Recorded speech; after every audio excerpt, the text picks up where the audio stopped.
Welcome back जी। आप देख रहे हैं आज पाकिस्तान। बात करते हैं हमारे आज के मौजू के हवाले से, जो कि बड़ा अहम है और हम में से हर किसी ने कभी ना कभी इसको फेस किया है। मैं बात कर रही हूँ जेलसी या एनवी या हसद के हवाले से।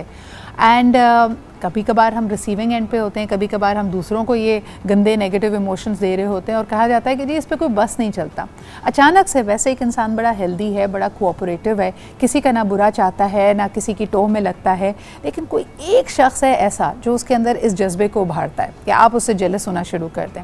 And this often happens at the work place as well. तो आज ख़ास तौर पर प्रोफेशनल जेलसी के बारे में बात करेंगे कि इसकी वजह क्या बनती है।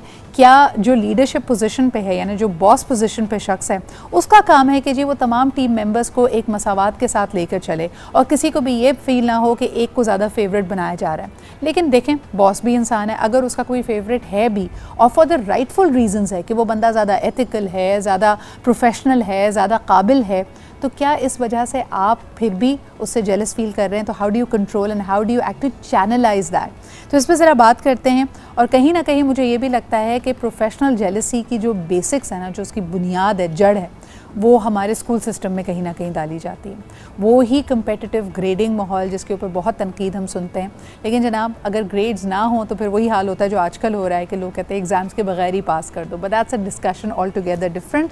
लेकिन हम स्कूल्स में इसकी बेसिस कैसे डाल रहे हैं, इसकी बुनियाद कैसे डाल रहे हैं, ये बड़ा अहम है। इस पर बात ज़रूर करेंगे। आज जो हमारे साथ मेहमान मौजूद हैं, सबसे पहले उनका तारुफ़ कराती हूँ। फर्स्ट एंड फॉरमोस्ट हमारे साथ मौजूद हैं उवैस खनानी। आप इनको अक्सर यूथ इशूज़ पर बात करता हुआ देख चुके हैं। He is an activist in that regard. और इसके अलावा उवैस का सॉफ्टवेयर हाउस भी रन कर रहे हैं। बहुत शुक्रिया उवैस यहाँ पे मौजूद होने के लिए। आप ही के साथ तशरीफ़ रखती हैं Madiha Mustafa, who's a psychologist. आप प्रैक्टिस कर रही हैं एट द इंडस हॉस्पिटल। बहुत शुक्रिया मदीहा वक्त निकालने के लिए। And last but definitely not the least, we also have with us Uzair Ausaf, who's a founder and consultant at cube consulting, जो कि प्रोफेशनल एंड ह्यूमन डेवलपमेंट के लिए ही काम करता है। बहुत शुक्रिया आपकी भी मौजूदगी का। उज़ैर, आपसे शुरुआत करते हैं। Do you think jealousy is part and parcel of somebody's primary nature? यानी इस पर कोई इख्तियार नहीं है, एक इंसान फितरतन जेलस महसूस करता है, इसलिए बस उसको एक्सेप्ट कर लेना चाहिए अपने आप को? आई थिंक जहाँ तक बात है ना पार्ट ऑफ नेचर की, तो वो it's only a part of us कि हम किसी और को देख के वैसी चाह रखना इज़ गुड, लेकिन वो बड़ी जल्दी नेगेटिव की तरफ कन्वर्ट हो जाता है। समझने की ज़रूरत ये कि जिस वक्त में हम रह रहे हैं, और ये तमाम गुफ्तगू उन्हीं लोगों के लिए जो इस वक्त में ज़िंदा हैं, fear, insecurity, need of validation बाहर से ये बड़ी ज़्यादा राइज पे है इस वक्त। एंड आई थिंक ये बड़ी बेसिक वजूहात बनती हैं एनवी की या जेलसी की, चाहे वो ऑर्गेनाइजेशनल लेवल के ऊपर हो, चाहे वो while I am a student तो उस लेवल के ऊपर हो, फैमिली के अंदर हो। सो या दैट आई थिंक समझने की ये ज़रूरत है कि if I am experiencing anything of this sort, अगर मैं ख़ुद से फील कर रहा हूँ किसी की तरफ जेलस, तो मुझे क्या करने की ज़रूरत है, क्योंकि मेरे ही अंदर से ड्राइव हो रही है। सामने वाले का कोई रोल नहीं है मुझे जेलस फील कराने में, it is me my self जो ये फील कर रहा है। आप ट्रिगर रेडी हैं। कोई चीज़ है जो आपके अंदर ट्रिगर हो रही है। Madiha, this is directly your domain. मुझे बताएं कि नेचर वर्सेस नर्चर वाली डिबेट है कि यानी एक शख्स फितरतन बाय डिफ़ॉल्ट जेलस होता है, या वो जिस माहौल में उसको बड़ा किया जाता है, तरबियत होती है, माँ बाप का किरदार, हालात और वाक़यात, ये उसको जेलस बना सकते हैं, हसद करना सिखा सकते हैं। मोस्टली ये होता है, जैसे आपने ख़ुद भी बताया, जो सेकंड वाली चीज़ है, जो हालात और वाक़यात हैं, वैलिडेशन है, सोशल मीडिया बहुत ज़्यादा, हम जब बहुत ज़्यादा अपनी चीज़ों को शो ऑफ़ कर रहे होते हैं, दूसरे देख रहे होते हैं, तो हम सोचते हैं हमें वहाँ पहुँचना है, एक यहाँ ये चीज़, अब ये हमारा गोल, तो हम इस तरह की चीज़ें देख के गोल सेट कर रहे होते हैं और वो हमें जेलसी बढ़ा देती हैं वो चीज़ें जो हैं। लेकिन हमारे माशरे में तो ज़्यादा एम्फेसिस है। आप ये देखें कि आप अगर यूरोप वगैरह में जाते हैं, अगर किसी को अपनी किसी कामयाबी के बारे में बताएं तो वो आपके से फ़ौरन फितरतन यानी इंस्टिंक्टिवली पलट के आपको कहेगा गुड फॉर यू, यानी बेशक उसका एक डिस्टेंस रखते हुए कि आपको वो इनकरेज कर रहा होगा। हमारे यहाँ तो ज़्यादा है, हम तवक्कल ज़्यादा करते हैं अल्लाह ताला पे। किसी की अगर कोई कामयाबी देखें तो हम माशाल्लाह कहते हैं, सुभान अल्लाह कहते हैं, लेकिन इसके बावजूद ऐसा लगता है सिर्फ ज़बान से कह रहे हैं, दिल से नहीं कह रहे। ऐसा होता है, बिल्कुल ऐसा होता है। वो इनसिक्योरिटी जो है ना सिद्रा, वो सीड का हिस्सा बन गई है आयरॉनिकली। लेकिन वो इनसिक्योरिटी ही है जो हमें ड्राइव करती है इस तरफ कि जिस तरह अभी आपने एग्जांपल दी ना, the developed side of the world, वो गुड फॉर यू बोलेंगे या फिर वो जेन्युइनली खुश होंगे। हाँ। हम मुंह पे चाहे खुश हो जाएं, लेकिन अंदर से जो है वो अंदर से सीख पा हो रहे होते हैं, बारबेक्यू बन रहा होता है, कैसे मिल गया, मुझे क्यों नहीं मिला, ऑल ऑफ इट। सो ये इनसिक्योरिटी तो है जो डिफरेंट। अच्छा, इनसिक्योरिटी को मजीद अगर थ्रेडबेयर करें उज़ैर, तो यहाँ पे ये भी नज़र आता है कि हमने ना ज़िंदगी को बड़ा महदूद कर दिया। हमें लगता है मिसाल के तौर पे इस टेबल पे 3 कैंडल्स पड़ी हैं, तो अगर आप तीनों ने एक एक उठा ली तो मैं ऑटोमेटिकली फील कर रही हूँ कि मेरे पास तो कुछ नहीं बचेगा, तो मैं आप तीनों को देखकर आपसे जेलस हो रही हूँ। तो एक लिमिटेड पर्सपेक्टिव ज़िंदगी का कि जो बस आँख को दिख रहा है वही कुल कायनात है, कोई और वसीला नहीं हो सकता। तो दूसरे की आप किसी के प्रमोशन से जलेंगे, ख़वातीन की अगर आपस में ख़ानदान में बात की जाए, एक ही ऊपर तले की बच्चियां हैं, अगर एक का अगर अच्छा रिश्ता आ जाएगा तो वो बाकियों को परसेप्चुअल लॉस हो जाएगा कि हमारे हाथ से निकल गया। तो ये बड़ी एक अजीब सी बात है, इस पर बात करते हैं। आप क्या कहेंगे Owais, you are an entrepreneur. बहुत सारे लोग कहते हैं कि जी जो जॉब जहाँ पे लोग कर रहे होते हैं वहाँ ज़्यादा सामना करना पड़ता है। Have you faced it? आपका क्या इस पे पर्सपेक्टिव है? Steve Jobs said blowing someone else's candles doesn't make you shine. तो इसका एक मैं खुद अपना सॉफ्टवेयर हाउस एक रन करता हूँ, मेरे पास अंडर काफ़ी एम्प्लॉयज़ हैं। तो कभी कभार बॉस को अच्छा दिखाने के लिए कोई ऐसा मूवमेंट करते हैं कि भाई इसने अच्छा नहीं किया, मैंने अच्छा करके दिखा दिया। और ये चीज़ कहीं ना कहीं एक प्रोफेशनल के लिए, एक एंटरप्रेन्योर के लिए फ़ायदेमंद भी है अगर वो बॉस है किसी जगह का। इसकी वजह ये है मैम कि अगर आप इस चीज़ को देखें कि अगर आप किसी को टास्क देते हैं 7 दिन में कंप्लीट करने के लिए, वो प्रोफेशनल जेलसी की वजह से किसी से बेहतर करने के लिए वो 7 दिन का टास्क 5 दिन में करके दे रहा होता है, क्योंकि उसको एक कहते हैं ना कि आपके बॉस के आगे आपको इंक्रीमेंट के लिए 10 चीज़ों के लिए उसको एक चीज़ चाहिए होती है कि यार मैंने ये चीज़ इससे बेहतर करके दी ताकि मुझे आगे प्रमोशन मिल जाए, इंक्रीमेंट मिल जाए। तो इन द एंड लोगों को ये चीज़ ज़रूर सोचनी चाहिए कि आप अपनी फील्ड में रहते हुए किस तरह से आगे बढ़ें और किस तरीके से अपने टैलेंट को शो करते हुए अपने बॉस के आगे शो करें, और किस तरीके से उस चीज़ को पोर्ट्रे कर अपने डायरेक्शंस को दिखाते हुए कि भाई मैं ये कैपेबिलिटी भी मेरे अंदर है, मेरे अंदर ये कैपेबिलिटी भी है, और किस तरीके से मैं अपने आप को लेकर चल सकता हूँ। फिर ऑटोमेटिकली आपको मुझे ऐसा लगता है कई दफ़ा लोग इतने भोले होते हैं टीम मेंबर्स के, वो अक्सर कहते हैं अपनी नाकामी की वजह प्रोफेशनल जेलसी को, काम पे होने वाली सियासत को या लेग पुलिंग को देते हैं। वो ये बात भूल जाते हैं कि कोई भी शख्स अगर उनका बॉस है तो वो बहुत सारे तजुर्बे के साथ वहाँ पे आया है। उसको अक्सर जो एम्प्लॉयज़ या टीम के बीच में होने वाली ऐसी गेम्स होती हैं या एक दूसरे की लेग पुलिंग, मुझे लगता है उज़ैर उसको अच्छा खासा आइडिया होता है, but he may use that in their advantage. जैसे वैसा भी कह रहा था कि यार एटलीस्ट अंदर की इंटेल मिलती रहती है कि कौन शख्स दिल लगा के काम कर रहा है, कौन नहीं कर रहा। एक बड़ा इंपॉर्टेंट इसमें एरिया है जिस पे बात ज़रूर करेंगे, विच इज़ अबाउट जो ग्रो बंदी होती है। और ग्रो बंदी की वजूहत क्या बनती हैं? अगर 4 लोग एक ही यूनिवर्सिटी के ग्रेजुएट हैं और एक ही दफ्तर में काम कर रहे हैं तो वो ऑटोमेटिकली एक ग्रुप बन जाता है। फिर इसके अलावा अगर 4 लोग सिगरेट नोशी करते हैं तो उनको सिगरेट ब्रेक साथ मिलती है और ज़रा ग़ीबत करने का मौका भी मिल जाता है, तो भी इकट्ठे हो जाते हैं। क्या ये भी जेलसीज़ की वजह बनती है? हमारे साथ एक कॉलर है, उनसे बात करते हैं। हेलो, अस्सलाम वालेकुम। वालेकुम अस्सलाम। जी, कौन सा आप कहाँ से बात कर रहे हैं? मैं वहीद हैदर शाह बात कर रहा हूँ वाह कैंट से। जी वहीद साहब, क्या कहते हैं आप प्रोफेशनल जेलसी के बारे में? हाँ, जिन इदारों में या जिन कंपनीज में अप्रेजल होती है और वो लोगों की ग्रेडिंग होती है जिसके मुताबिक उनकी सालाना जो है वो इंक्रीमेंट लगती है, उनमें ये चीज़ बहुत ज़्यादा होती है। सही। और वो फिर पूरा साल एक दूसरे की कमजोरियां जो है ना वो देखते रहते हैं और फिर वो उनकी शिकायतें लगाते हैं। तो इस सिलसिले में जो मैनेजमेंट भी होती है वो भी अपना किरदार अदा करती है, वो भी पसंद नापसंद का ख्याल रखती है और जो खुशामदी अफराद होते हैं उनको वो अच्छे ग्रेड देती हैं जिसके मुताबिक उनकी फिर सैलरी जो है वो बढ़ती है। तो इस सिलसिले में कुछ ऐसा मैकेनिज्म होना चाहिए कि परफॉर्मेंस भी काउंट होती रहे और लोगों में। बहुत शुक्रिया वहीद साहब कॉल करने के लिए और ये तमाम चीज़ें अयां करने के लिए। अच्छा, एक बड़ी इंपॉर्टेंट एरिया जो मैंने आपसे कहा था ज़रूर उस पर बात करेंगे, वो है तनख्वाह। कई दफ़ा रवैयों में फ़र्क नहीं होता, लेकिन एक ही तरह की पोस्ट, एक ही तरह की जॉब पे रहते हुए 2 मुख्तलिफ एम्प्लॉइज़ की तनख्वाहों का लेवल बहुत मुख्तलिफ हो सकता है। तनख्वाह को ना डिस्कस करना, सैलरी को ना डिस्कस करना सिर्फ़ और सिर्फ एम्प्लॉयर या उस इदारे के फ़ायदे में होता है। अक्सर लोग जब आपस में पता करते हैं, और कल मैंने बड़ी अच्छी एक मिसाल देखी कि किसी ने कहा कि एक ही पोस्ट पे रहते हुए किसी को पता चला कि एक शख्स की तनख्वाह ज़्यादा है, दूसरे टीम मेंबर की कम है, तो बाकायदा उसने अपने टीम मेंबर को हेल्प किया उस लेवल की तनख्वाह हासिल करने के लिए या इस कॉन्वर्जेसन को करने के लिए। तो इस तरह की अगर एक दूसरे को हम सपोर्ट करते हैं टीम मेंबर्स, बजाय इसके कि इसको अपना गोल्ड मेडल समझ लें कि यार ठीक है मेरी शायद सलाहियत ज़्यादा है, मेरी सेल्फ वर्थ ज़्यादा है, तो ये बड़ा डिफरेंस लेके आता है। तो तनख्वाह क्या रोल प्ले करती है जेलसी में, इस पर बात करते हैं एक छोटे से ब्रेक के बाद।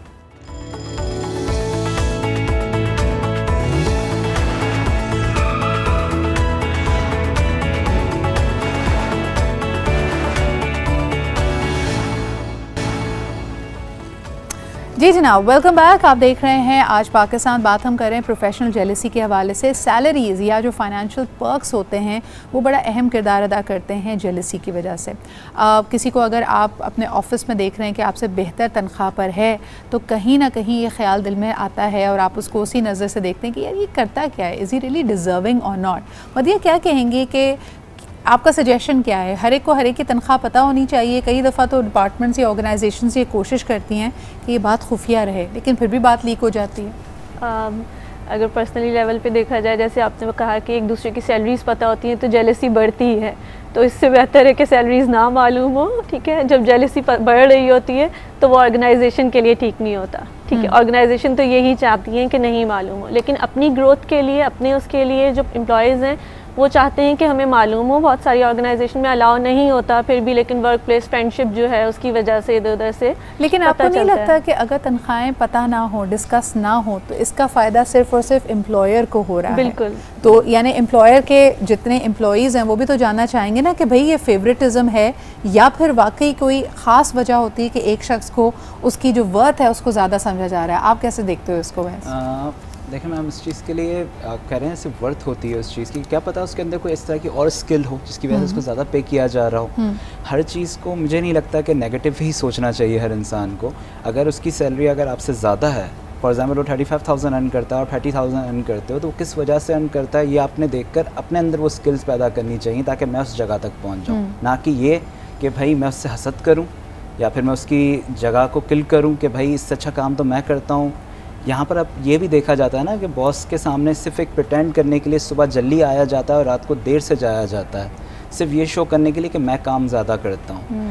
पिछले दिनों को एक वीडियो भी रिलीज़ हुई थी इस हवाले से कि भाई एक आदमी सुबह 9 बजे आता है और 5 बजे जाता है, अपना काम पूरी तरीके से मुकम्मल करता है, अपनी प्रेजेंटेशन सबमिट करता है और अपने टाइम पे घर जाने के बाद अपनी लाइफ एंजॉय करता है। कंपनी को इससे नुकसान नहीं हो रहा, लेकिन बॉस के सामने ये चीज़ शो हो रही है कि भाई एक एम्प्लॉय आ रहा है सुबह जल्दी और रात को देर से जा रहा है, वो ज़्यादा काम करता है, उसको इंक्रीमेंट मिलता है, उसको नहीं मिलता। आजकल की दुनिया में कई चीज़ें बदल भी रही हैं। आई फील के बॉसेस हैव आल्सो रियलाइज्ड कि अगर कोई इस तरह की इम्प्रेसिंग कर रहा है कि अगर आपने वक्त ज़्यादा दिया भी है ऑफिस में, उसका अपना मिजाज क्या है। अगर बॉस लेट सिटिंग्स पे बिलीव नहीं करता तो वो ज़रूरी नहीं है कि लेट सिटिंग करने वाले को बेहतर भी समझेगा।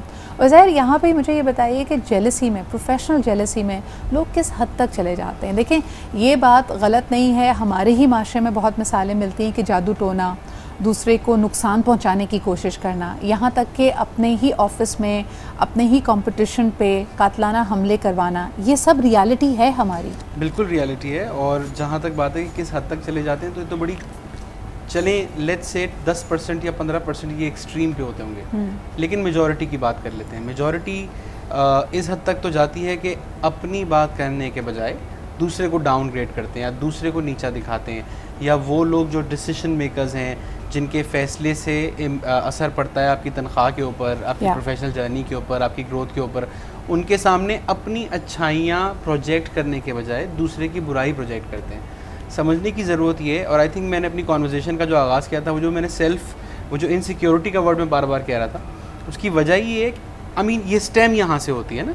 समझने की ये ज़रूरत है, अगर दूसरा बंदा, जिस तरह भी वो इसने बोला, अगर किसी की तनख्वाह 35-40 हज़ार रुपये और आपकी तनख्वाह उससे कम है, तो समझो कि क्या ऐसा वो करता है जो कि शायद नज़र नहीं आ रहा। फॉर एग्जाम्पल, कोई इंसान है जिसकी डिसीजन मेकिंग की सलाहियत बड़ी अच्छी है, वो बाहर से नज़र नहीं आती, जब ज़रूरत पड़ती है और उसकी डिसीजन मेकिंग एक्शन में आती है तो वो फैसले लेता है। अच्छा, कोई इंसान है जो एजाइल ज़्यादा है, फिर आप उसको बेनिफिट ऑफ डाउट दे रहे हो, कह रहे हो कि एक अच्छा शख्स है। मेरा यहाँ पर पूछने का मकसद है कि अगर प्रोफेशनल जेलसी का आपको सामना है और बहुत सारे लोग कहते हैं कि मुझे मैं इसको फेस करता हूँ, तो आपका मशवरा उनको क्या होगा? क्या वो चुप करके बैठे रहें? जिस तरह अभी कहा कि उनके बारे में अगर बुराई हो रही है, उनका परसेप्शन नेगेटिव बनाने के लिए पीछे एक पूरी मशीनरी है जो काम कर रही है, तो इस शख्स को अपने दिफा में क्या करना चाहिए? जिसके लिए जिससे जेलस हो रहे हैं लोग ऑलरेडी, उसको बड़ा बन के उन लोगों को खुद अप्रोच करना चाहिए जो जेलस हो रहे हैं, और ना कि डायरेक्टली ये पूछे कि तुम मुझसे मसला क्या है और जाके लड़ाई करे और वो नेगेटिव फीलिंग अपने अंदर जनरेट करे, बल्कि ये आइडेंटिफाई करने की कोशिश करे व्हाट इज इट जिसकी वजह से उनको मसला हो रहा है और उनको सपोर्ट करे उसके अंदर। और अगर ये चीज़ें अनदेखी हों, जैसे कई दफ़ा ऐसे होता है कि लोग प्रोफेशनल जेलसी में किसी एक एम्प्लॉय, किसी एक टीम मेंबर के बारे में रूमर्स उड़ा देते हैं या उसका परसेप्शन ख़राब करते हैं या उसका जो इमेज है उसकी रेपुटेशन को हर्ट करने की कोशिश करते हैं, तब ऐसे शख्स को क्या करना चाहिए? Be open about it. जितने भी लोग आपको लगता है कि इसका हिस्सा हो सकते हैं, फॉर एग्जाम्पल मुझे नहीं पता कि इस ए शख्स ने ये किया है मेरे बारे में, रूमर है, सो जितने भी लोग वहाँ मौजूद हैं उनके सामने ओपन कॉन्वर्सेशन। मुझे लगता है फॉर एग्जाम्पल अभी थोड़ी देर पहले जिस तरह सैलरी के बारे में बात हो रही थी ना कि नहीं पता होनी चाहिए, I am a believer, transparent होनी चाहिए, पता होना चाहिए सबको और उसका रीजन होना चाहिए। क्यों? क्योंकि मिसाल के तौर पे अगर सिद्रा और मैं एक इदारे में काम करते हैं और सिद्रा की तनख्वाह ज़्यादा है और मेरी कम है और मोर और लेस हमारी डेजिग्नेशन सेम है, तो मैं बजाय इसके कि छुपाते फिरें इस बात को कि तनख्वाह में फ़र्क है, मेरे लिए ये एस्टैब्लिश होना चाहिए माइलस्टोन्स के उज़ैर ये अचीव करना है तो तनख्वाह यहाँ पहुँचेगी। एब्सोल्युटली। और जब आप ये क्लैरिटी लेके आते हैं इससे इदारे को भी फ़ायदा होता है, और ये एम्बिग्विटी अगर आप रखते हैं तो इसका मतलब है कि जो भी वो इदारा चला रहा है उसकी मैनेजमेंट, उसकी लीडरशिप का स्टाइल ये है कि वो लोगों को एक्सप्लॉइट कर रहे हैं। कॉलर हमारे साथ हैं, आइए उनसे बात करते हैं। हेलो, अस्सलाम वालेकुम। जी वालेकुम सलाम। जी, कौन साहब कहाँ से बात कर रहे हैं? मैं सैयद जुल्फ़िकार अली हैदराबाद से बात कर रहा हूँ। जी जुल्फ़िकार साहब, क्या कहेंगे? सर मैं यही कहूँगा कि जेलेसी जो अगर कोई कर रहा है तो वो ज़रा सोचे कि वो जिससे जेलेसी कर रहा है उसकी काबिलियत क्या है। सही। वो कितना वक्त अपने दफ्तर को दे रहा है, वो अपने बॉस को कितना खुश कर रहा है। तो जेलेसी अगर हमने करनी है ना तो हम इबादत की तरफ देखें कि वो हमसे ज़्यादा इबादत कर रहा है तो मुझे इस पर जेलेसी होना चाहिए। बिल्कुल बिल्कुल। ना कि उसकी सैलरी के ऊपर कि भाई वो कितनी सैलरी ले रहा है, मुझे कम क्यों मिल रही है। वो कम उसको इसलिए मिल रही है कि वो अपने काम के साथ सिंसियर नहीं है। दूसरा शख्स जो काम कर रहा है वो ना दिन देख रहा है ना रात देख रहा है। अच्छा सर, आपके तजुर्बे में जितना आपने नोटिस किया लोगों को, ख़वातीन प्रोफेशनल जेलसी का ज़्यादा सामना करती हैं या मर्द? देखिए दोनों तरफ ही होता है, लेकिन अगर हम अमूमन देखें तो देखने में ये आता है कि औरत ज़्यादा जेलसी करती है। अच्छा, और उसको फेस भी ज़्यादा करनी पड़ती है। खातून अगर कहीं काम कर रही है तो उससे भी लोग ज़्यादा जेलस होते हैं बनिस्बत एक मर्द के। मेरी अपनी बेटियां हैं जो शादीशुदा हैं और अपने खाविन के साथ जाती हैं वो जॉब करने के लिए। सही। तो जाहिर सी बात है कि उनकी दोस्त जो है वो इस बात पे जेलसी है कि भाई ये सैलरी भी ले रही है, घर भी इसका खुशहाल है। तो ये जेलसी होना नहीं चाहिए, हमें जेलसी करनी चाहिए इस बात के ऊपर हम इबादत में उससे पीछे क्यों हैं।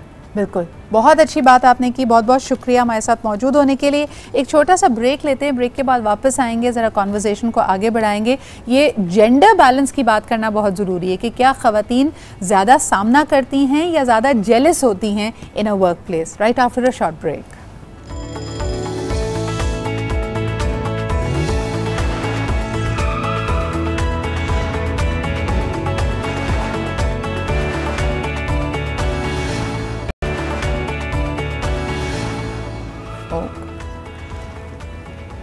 वेलकम बैक जी, आप देख रहे हैं आज पाकिस्तान बात। हम कर रहे हैं प्रोफेशनल जेलसी की। इन माई 13 ईयर्स ऑफ वर्क एक्सपीरियंस मैं आपको बताऊं कि मुझे कई दफ़ा इस बात पे बड़ी तकलीफ़ होती थी जब एक्सपोज हो जाए कोई ऐसा शख्स जो मुझसे जेलस है, या प्रोफेशनल जेलसी हमारी फील्ड में क्या हर फील्ड में होती है। तो पहले it was very nerve racking for me. मुझे तकलीफ़ होती थी कि यार मैं जब दूसरे के बारे में ऐसा नहीं सोचती तो ये नेगेटिविटी मुझ पर क्यों प्रोजेक्ट हो रही है। But over the years I have realize कि हम अक्सर अल्लाह ताला से पनाह मांगते हैं हासद के हसद से, और इसके अलावा जब ये आपके हिडन एनिमीज़ होते हैं और ये आप पे एक तरह से एक्सपोज होते हैं। लेकिन ये सिर्फ़ और सिर्फ आउटवर्ड एक्सप्रेशन नहीं है, दूसरे लोगों के बारे में बात नहीं है। कई दफ़ा आप ये भी नोटिस करें कि आप अगर किसी के लिए एंगर या किसी से हसद या जेलसी फ़ील कर रहे हैं तो इसका मतलब ये है कि आपको ये इमोशंस आपके बारे में कुछ बता रहे हैं, आपके हिडन एनिमीज़ को एक्सपोज कर रहे हैं। Uzair, what do you think कि अगर मुझे, वैसे तो मैं नॉर्मली बड़ा पॉजिटिव फील कर रही हूँ, एक कोई शख्स है जिसकी वजह से या जिसके बारे में सोचते ही मुझे एक गुस्सा सा चढ़ रहा है या जेलसी आ रही है, डू यू नॉट फील कि it is telling me something about my own self, my own wounds? I think वो आपको सिर्फ यही बता रहा है कि आपके साथ मसला है और आपके साथ कहाँ मसला है, कहाँ मसला है एग्जैक्टली। और अगर स्पेसिफिकली किसी एक इंसान के बारे में या किसी एक इवेंट के बारे में हो रहा है ये, तो ये रियली डाइसेक्ट करने की ज़रूरत है कि ऐसा क्या करता है वो इंसान जिसको देख के मुझे गुस्सा आता है, या ऐसा क्या है उस इंसान के पास जिसको देख के मैं जेलस फील करता हूँ। बट अगेन उस इंसान की गलती नहीं है इसमें, मोस्ट प्रोबेबली प्रॉब्लम मेरे खुद के साथ है कि why is it that I am feeling jealous और एनवियस अबाउट दिस और एंग्री, सिंपली एंग्री, यानी क्या वजह है। एक शख्स है वो सही काम कर रहा है, और अच्छा ब्लॉक्स भी फ़र्क होते हैं। हम इस पे ब्रेक पे जाने से पहले जेंडर पे बात कर रहे थे। वैस व्हाट डू यू थिंक, ख़वातीन को यानी बीइंग अ मेल आपने क्या नोटिस किया है, किन चीज़ों को लेके ख़वातीन आपस में जेलस हो जाती हैं, और जब जेलस होती हैं तो कैसे एक्ट करती हैं, और अगर ख़वातीन किसी मर्द से जेलस हो जाएं तो वो क्या करती हैं, आपने क्या ऑब्जर्वेशंस हैं? देखें, इस चीज़ में डिफरेंट पॉइंट ऑफ व्यू आता है काफ़ी चीज़ों में ना, कि अगर बंदी है तो वो किस तरह से किसी को अप्रोच कर रही है, किस तरह से किसी से बात कर रही है, और किस तरह से उसकी आसपास के लोग उसके बारे में नेगेटिविटी फैला रहे हैं कि भाई ये तो उस बॉस से बहुत अच्छी तरीके से बात करती है, ये है वो है। लेकिन हमें चाहिए इस चीज़ को हम पॉजिटिव वे में भी लेके चलें। क्या पता वो चीज़ ज़्यादा अच्छे तरीके से काम करके चल रही हो, आपसे ज़्यादा टैलेंटेड हो, आपसे ज़्यादा चीज़ों को अच्छे तरीके से लेके चल रही हो, तभी वो आगे चल रही हैं।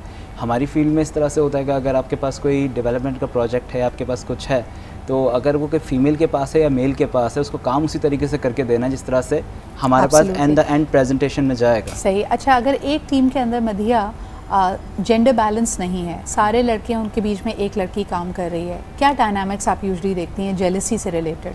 मोस्टली यही होता है कि अगर एक लड़कियों को मैं कहूँगी कि मुझे लगता है कंपैरेटिवली ज़रा ज़्यादा फेस करनी पड़ती है, और उनके बारे में उनको जो है टॉक बैक किया जाता है, कहा जाता है ये इस वजह से हो गया जी, ये फ़ीमेल हैं, ठीक है, इनको लीनियंसी दिखाई जाती है, ये सारी चीज़ें।